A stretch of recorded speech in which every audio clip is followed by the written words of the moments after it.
बच्चों आज इस वीडियो में हम कक्षा 9वीं हिंदी विषय के निदानात्मक कक्षाओं हेतु मॉड्यूल सत्र 2024-25 की जो विद्यार्थी अभ्यास पुस्तिका जारी की गई है उसका अध्ययन कर रहे हैं। बच्चों आज हम इकाई 2 काव्यबोध के अंतर्गत एक वाक्य में उत्तर लिखने वाले प्रश्नों का अध्ययन कर रहे हैं, जिसमें पहला नंबर का प्रश्न है, विस्तृत कलेबर वाले काव्य को क्या कहते हैं? तो इसको हम कहते हैं महाकाव्य कहते हैं। दूसरा है प्रबंध काव्य के भेदों के नाम लिखिए, तो इसके भेद होंगे महाकाव्य, खंड काव्य, आख्यानक, गीतिका। तीसरा है रसात्मक वाक्य अर्थात रसयुक्त वाक्य क्या कहलाता है? तो इसे हम कहते हैं काव्य। इसके बाद चौथा नंबर का एक ही छंद में रचित एक घटना का चित्रण पूर्ण रूप से करने वाली रचना को कहते हैं, तो यहाँ पे हम इसको कहते हैं खंड काव्य।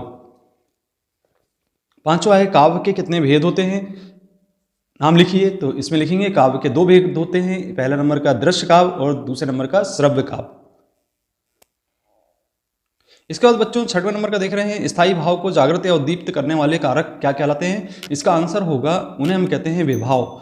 7वां प्रश्न, जिस काव्य का आनंद पढ़कर या सुनकर लिया जाता है उसे क्या कहते हैं? तो इसको कहते हैं हम रस।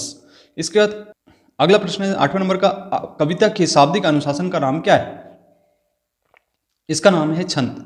9वां है, दोहा के प्रथम चरण में कितनी मात्राएं होती हैं? तो इसकी होती हैं बच्चों 13। इसके बाद 10वां प्रश्न है, जहां काव्य का आधार शब्द होते हैं वहां कौन सा अलंकार होता है? तो यहाँ पे होता है शब्द अलंकार। 11वां, बालू के सापों में कौन सा अलंकार है? तो यहाँ पे है रूपक अलंकार।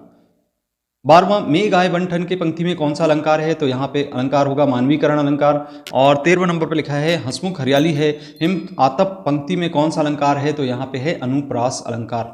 इसके बाद बच्चों 14वां नंबर का प्रश्न देख रहे हैं, जिसमें वेदना बोझ वाली सी पंक्ति में कौन सा अलंकार है? तो यहाँ पे हम लिखेंगे उपमा अलंकार है। अब शब्द अलंकार और अर्थ अलंकार के दो भेद बताइए, तो यहाँ पे शब्द अलंकार के 2 भेद हैं, अनुप्रास और यमक, और अर्थ अलंकार के 2 भेद हैं, उपमा और रूपक।